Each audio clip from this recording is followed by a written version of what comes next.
So yeah, so we're going to talk about how to get really fast Google page speed. Not because we want to game the metric, but I think it's actually useful to have a really good user experience because people buy more on your websites. There's better conversions and so on and so forth.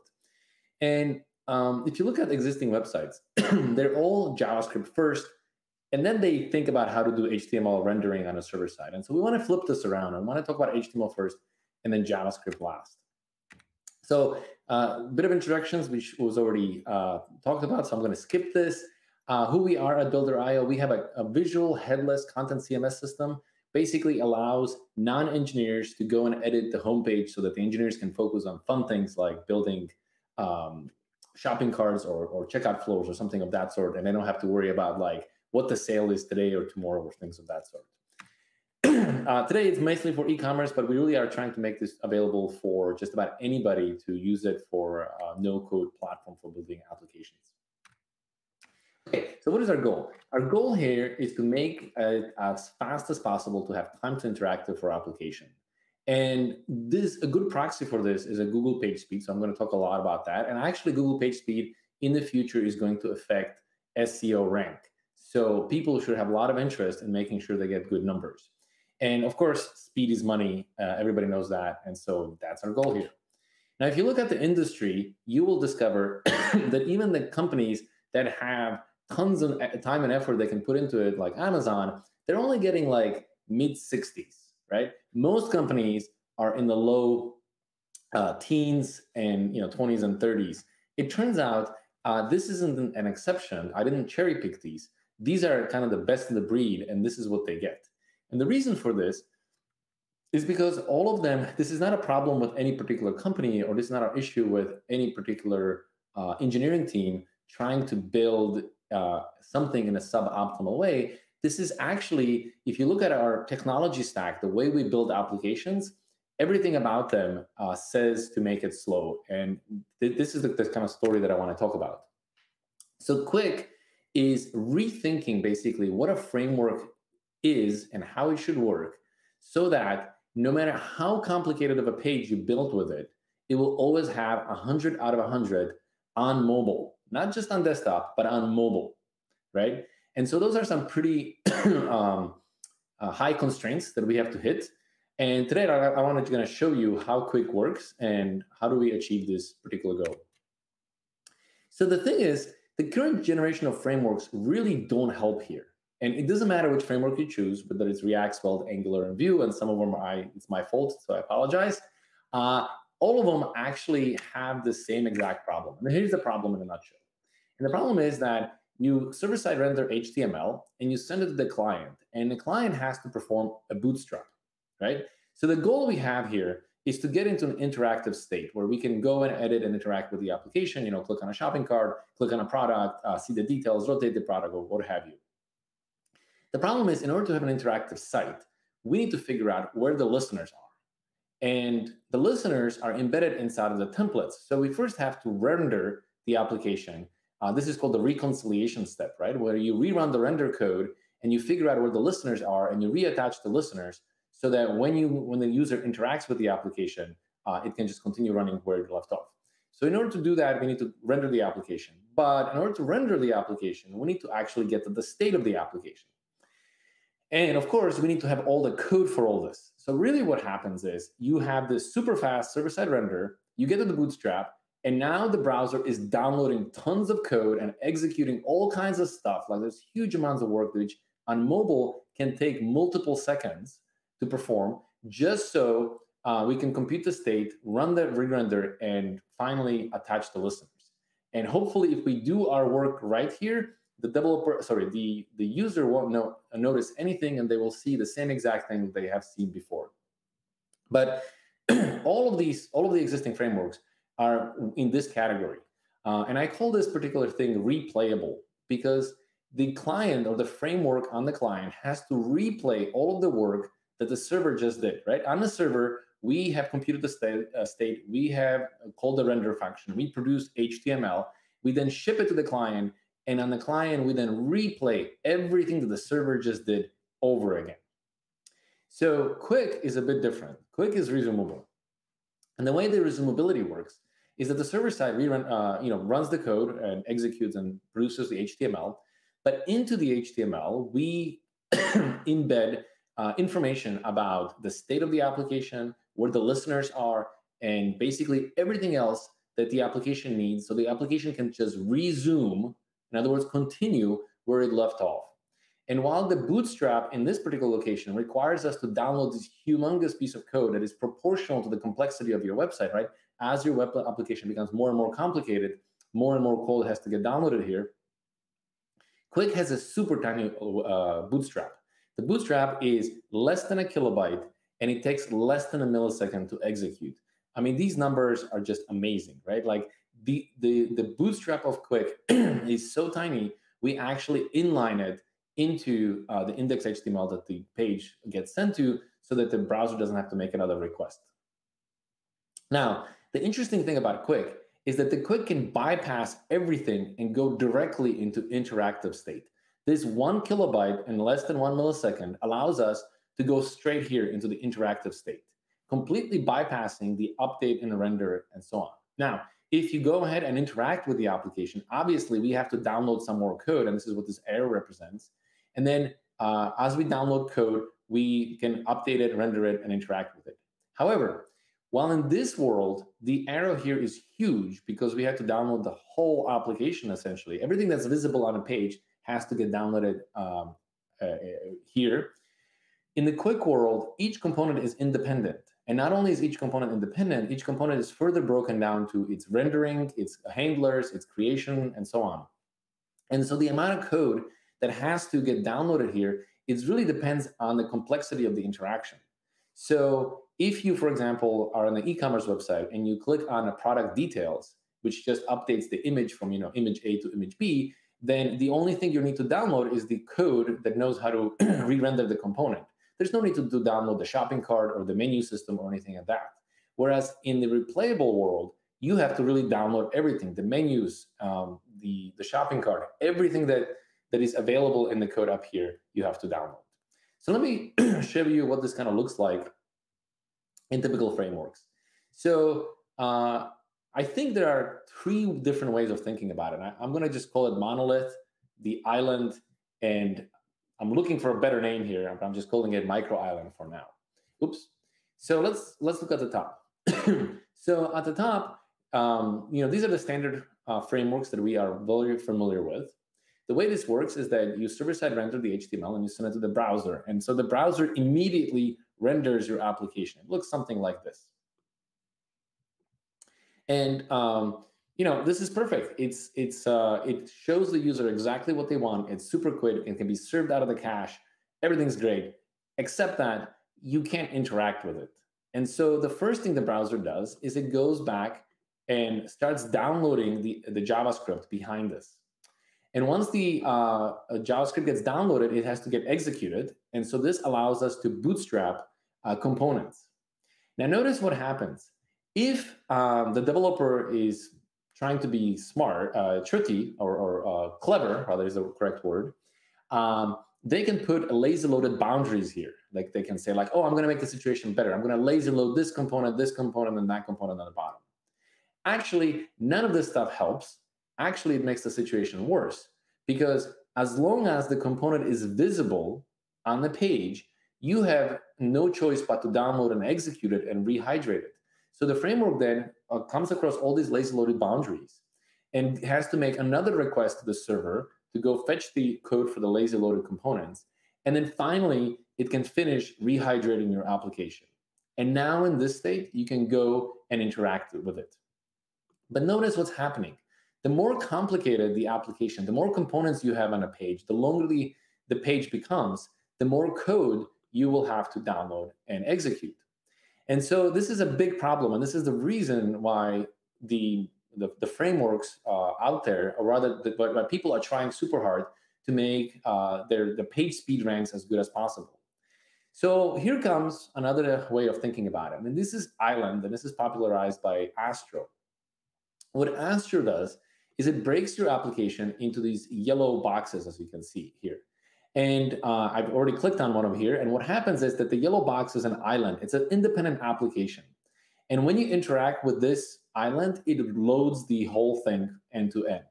And so instead of having one huge monolithic application, you have 4 smaller monoliths. But keep in mind that all of these things are independent apps. And because they're independent apps, you have now created a new set of problems you didn't have before, which is mainly that there is no standard way of doing inter-island communication. If you have a bunch of components on a page, these components need to talk, and frameworks provide mechanism for sending messages back and forth between components. But if you break the application up into multiple apps on a single page, now you kind of have a problem to solve, which is like, well, how do these components know? And more importantly, let's say I interact with this component right here. How does this bootstrapping then know that, oh, by the way, I have to update this page over here, and I also have to wake up these components?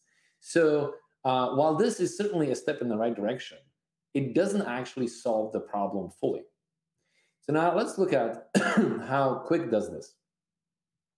So Qwik 2 does a server-side rendering. It sends everything to the client. As you can see, everything is dehydrated because it's not blue. Now, the unique thing about Qwik is that we know how to wake up individual components. So if you go in and interact with this particular component, we lazy load the code for that component, and we rehydrate just this component.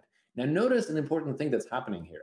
We aren't forced to rehydrate the parent components, nor are we forced to rehydrate the children, right? We can go and wake up an individual component somewhere in the tree, and we are not forced to wake up the components around it.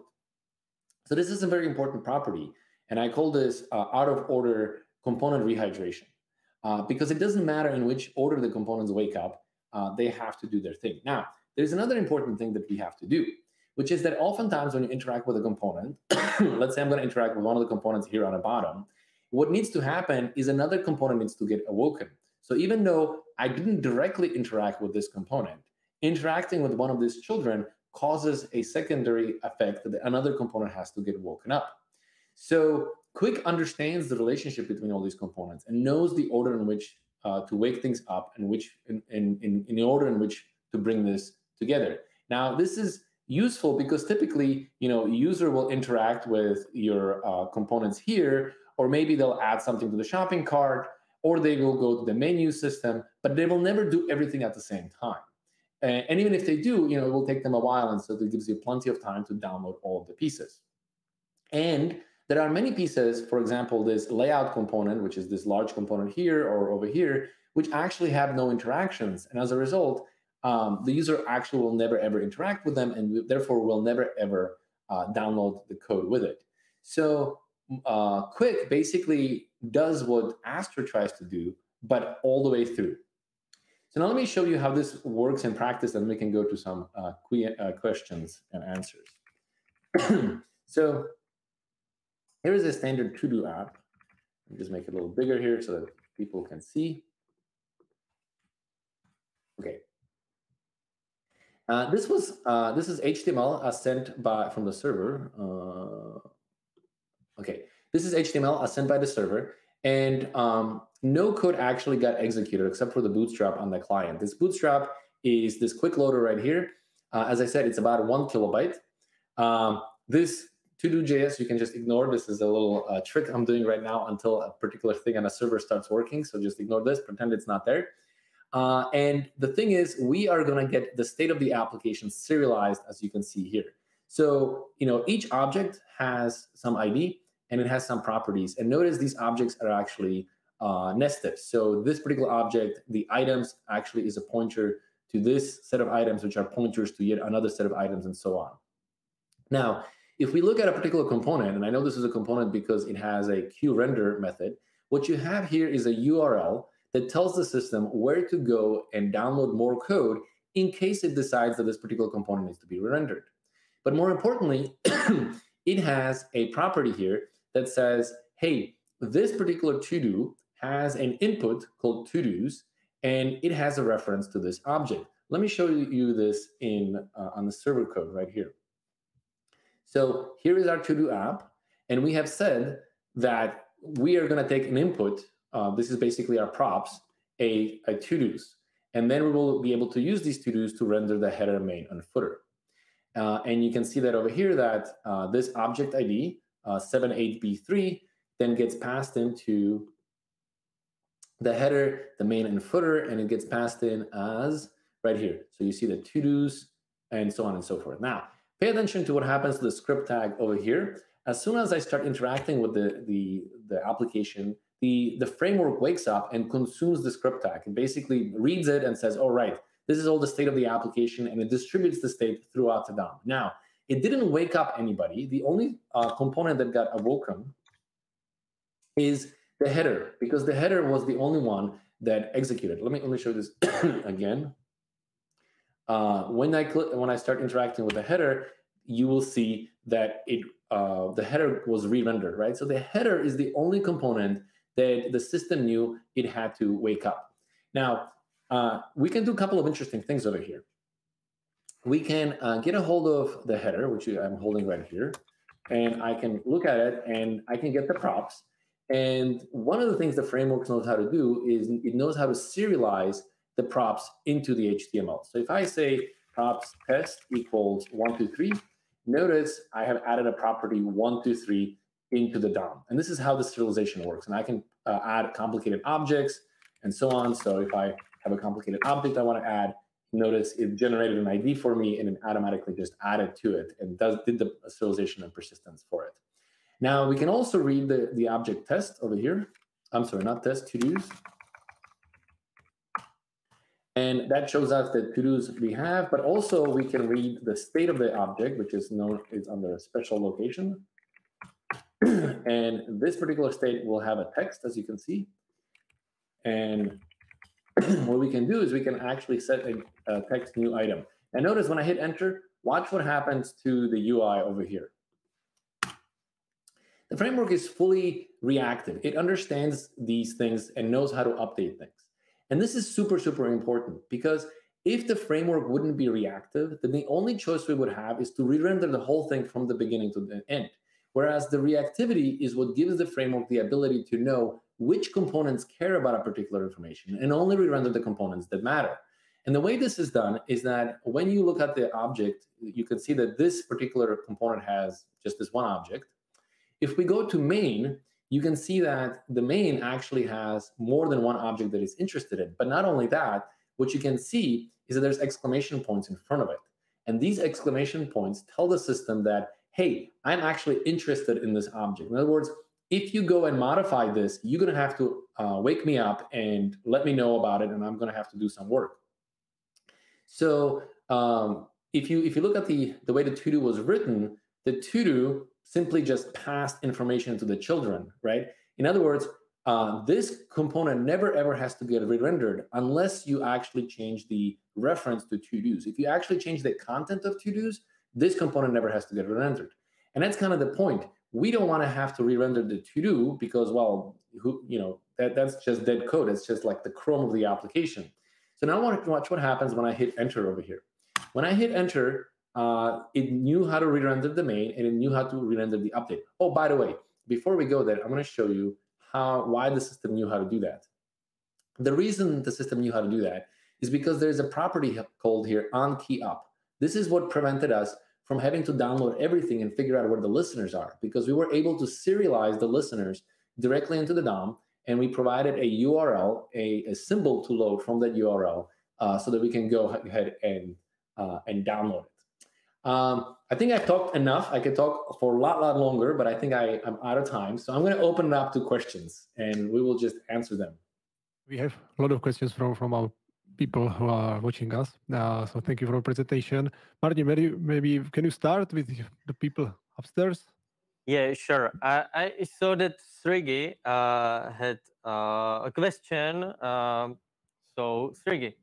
Oh my God, I just written it, but yeah, sure. Is it next with code splitting considered replayable framework? No, because Next uses React, and React, like all other frameworks, have this property that they have. Yes, it's considered replayable. Sorry, I misunderstood your question. it is considered replayable because it uses React, and React requires you, in order for the React to make the application come alive, right? React has to do this thing called rehydration, which is basically it figures out where the listeners are. But in order to get the listeners, it has to get all the code. In order to get the code, it has to download it and execute it and all that stuff. And so we're down this path of having to do way too much work. And as a result, you have a hard time getting applications fast on the mobile. Thank you. Tom? And I think that Srigi sent one other question, maybe. Okay. Yeah, another question was, is it possible to pre-wake components in the idle time of the browser? Yes, so we are doing all kinds of things. One of the other things we're doing is we have this thing called Party Time. Party Time allows you to take third-party scripts and move them to web workers. But not only can we move that to web workers, we can actually have the web worker start prefetching code and preloading code. So the idea is that when you come to a website, the application is ready to go, and in the background, we start prefetching the code and getting it ready so that when the user actually clicks on something, we're ready to go. Now, the thing we can do is we can keep statistics about what's the most likely thing that the user clicks on. And because of that, we can actually load code in order that is optimized for what is the most likely thing that the user will do. Okay, thank you. One other question. What about selective hydration suspense in new planned React 18? Do you think it's any game changer? I don't think so. I believe the suspense and hydration they're talking about is for lazy loading boundaries of components. It is not a game changing for a couple of reasons. First of all, there is no way to serialize listeners into the DOM, right? And if you cannot serialize listeners in the DOM, that means you have to download the code and execute the templates in order to figure out where the listeners are. The next problem is you need to be able to serialize the state into the DOM. And unless you can serialize the state in a way that can be, the individual components can wake up, you just can't do this trick. And the only thing you have at your disposal is to wake up all of the children that you have. So you can maybe simplify the problem in the sense that you can create smaller chunks of things that are not possible to, or can be delayed in terms of waking up. But at the end of the day, you're going to have to wake up everything that's visible to the user because they have listeners and you need to be able to be ready for them. Thank you. Because we don't have a lot of time, but maybe if I understand, the Qwik is the project. The framework that you created in Builder.io. Am I correct? Is Yes. there any community about Qwik somewhere in some Discord or something like this? Yes, we have a GitHub page. From the GitHub page, you can find links. There's definitely a Discord channel over there. We are trying to bring the community together, have like weekly meetups, and discuss different things, and just get this thing going. We have currently we have a couple of prototypes actually in production where we are showing what a page looks like before and after. And we are able to hit 100 out of 100 on real-world application pages with third-party scripts, which is the important part. A lot of times people get it's kind of a simple thing going, and it doesn't have third-party scripts. But once you add third-party scripts, things get a lot more complicated. And oftentimes people claim they get 100 out of 100 on a desktop. We can do this on mobile. Okay, thank you, Martin. We have one more question from Sergey. Yeah, just one simple yes, no. Is this TypeScript native framework? I'm not sure what you mean by TypeScript native. It is written in TypeScript. It doesn't require that you write it in TypeScript. Yeah, okay. And just last from me, is it production ready? Should I consider it for my next project? I don't think it's quite production ready just yet. But we are looking for people who are willing to be on a bleeding edge and try different things and help us find issues that are not working as intended and help us make it production ready. Okay, Martin. Okay, and one more from offline. Sorry, Ondra. Hi, thank you for the presentation. I've seen that behind the scenes you are using Proxy. What is the planned browser support? Proxies are available pretty much in all major things. Okay, what is it? Can I use